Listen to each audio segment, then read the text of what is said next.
काल बिग बॉसच्या घरामध्ये आपण सगळ्यांनी पाहिलं की भाऊच्या धक्क्यावर जान्हवी किल्लेकरला धक्क्यातून बाहेर काढण्यात आलं आणि तिला जे आहे ते गार्डन एरियामध्ये बसवलं. कारण रितेश भाऊंचं हे म्हणणं होतं की मी जो शब्द दिला आहे तो मी पाळतोय, मी तुम्हाला इथून पुढे कधीही भाऊच्या धक्क्यावर बसू देणार नाही.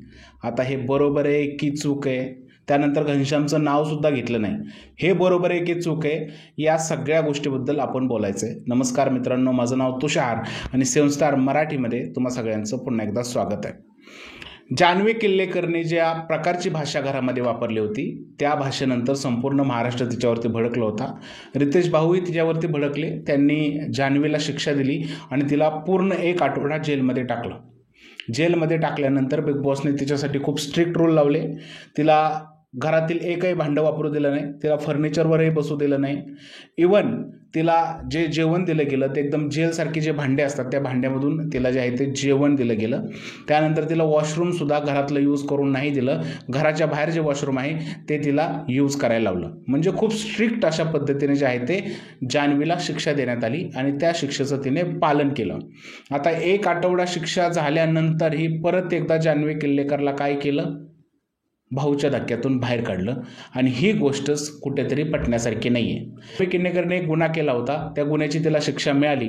त्यानंतर परत तिला भाऊच्या धक्क्याच्या बाहेर काढण्याचं कारण काय होतं? हा सगळ्यात मोठा क्वेश्चन मार्क आहे. त्यामध्ये जान्हवीपेक्षा मोठा गुन्हा केलेले लोक आहेत आणि अशा लोकांना खूप जास्त एंटरटेन केलं जातं आहे, त्यांच्या खेळाचं कौतुकसुद्धा केलं जातं आहे. आता बघा, जान्हवीने काय केलं? वर्षाताईंच्या करिअरबद्दल बोलली.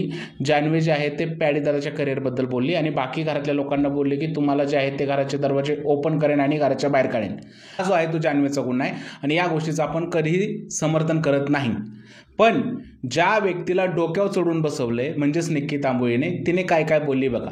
तिने तर संपूर्ण महाराष्ट्राची मेंटॅलिटी काढली आहे. आता जान्हवी किल्लेकर आणि पॅडीदादा किंवा जान्हवी किल्लेकर आणि वर्षाताई ही त्यांची पर्सनल भांडणं होती. यामध्ये संपूर्ण महाराष्ट्र जो आहे तो पडला आणि महाराष्ट्राला असं वाटलं की जान्हवी उद्धट बोलते आणि ते उद्धट बोलतच होते, त्यामुळे तिला शिक्षा झाली. पण ज्या व्यक्तीनं संपूर्ण महाराष्ट्राची मेंटॅलिटी काढली तिला मात्र ही शिक्षा देण्यात आली नाही. तिला भाऊच्या धक्क्यातून बाहेर काढण्यात आलं नाही. तिला जे आहे ते डोक्यावर घेऊन नाचलं जातंय असं प्रेक्षकांचं म्हणणं आहे. जान्हवीने शिक्षा भोगली आणि शिक्षा भोगल्यानंतरही तिला भाऊच्या धक्क्यावरून बाहेर काढलं जातंय. तर निक्की तांबोळीने तर मग खूपच खालच्या तराला जाऊन, म्हणजे तिने तर महाराष्ट्राच्या लोकांची मेंटॅलिटी असो किंवा त्यानंतर वर्षाताईंच्या मातृत्वाबद्दल स्टेटमेंट केलं असेल, म्हणजे बऱ्याच गोष्टी ज्या आहेत त्या निक्की तांबोळी बोललेल्या आहेत त्या जान्हवीपेक्षा खालच्या स्तराच्या आहेत. मग अशा वेळेस तुम्ही निक्कीला कोणती शिक्षा दिली? निक्कीने फक्त एकदा महाराष्ट्राची माफी मागितली तर झालं का? मग तिला का भाऊच्या धक्क्यावरून बाहेर नाही काढली? हा सगळ्यात मोठा प्रश्न जो आहे तो प्रेक्षकांसमोर पडलेला आहे आणि तो माझ्यासमोरही पडलेला आहे. आता बरेच लोक असे म्हणताय की बरं झालं जान्हवीला जे आहे ते धक्क्यातून बाहेर काढलं, तिला घरातून बाहेर काढायला हवं.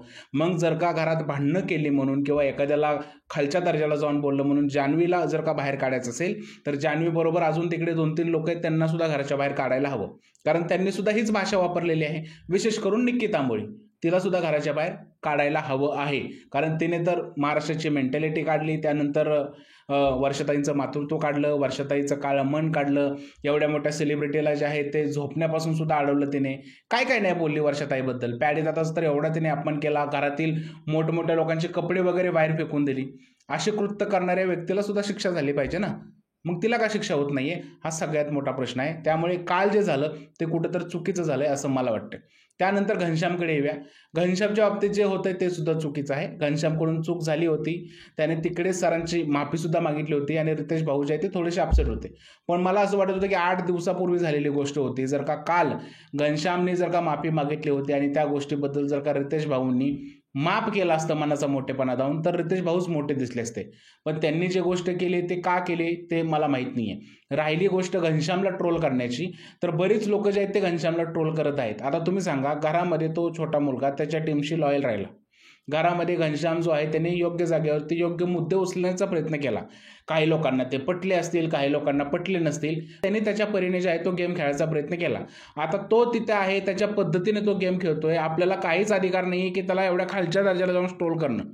म्हणजे त्यांनी अशी काय चूक केली की त्याच्यामुळे तुम्ही त्याला एवढ्या लेवलला जाऊन ट्रोल करताय.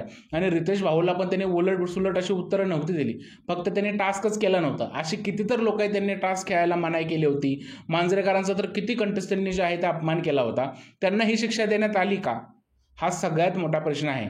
त्यामुळे जे जान्हवी आणि घनश्यामच्या बाबतीत झालं या सगळ्या गोष्टी कुठेतरी खटकत आहेत. आता या गोष्टी का केल्या जातात आहे? जान्हवीला मोठं करण्यासाठी केल्या जात आहेत का यामागं वेगळेच काय प्लॅन आहे ते बिग बॉसवाल्यांनाच माहिती आहे. पण जे काही दिसतंय ते बरोबर दिसत नाहीये असं मला वाटतंय. तुमचं काय म्हणणं या सगळ्या गोष्टीबद्दल प्लीज मला कमेंटमध्ये सांगा. जर हा व्हिडिओ आवडला असेल तर त्याला लाईक करा, शेअर करा, चॅनलला सबस्क्राईब करायला विसरू नका. भेटूया पुढील व्हिडिओमध्ये. तोपर्यंत भारत माता की जय.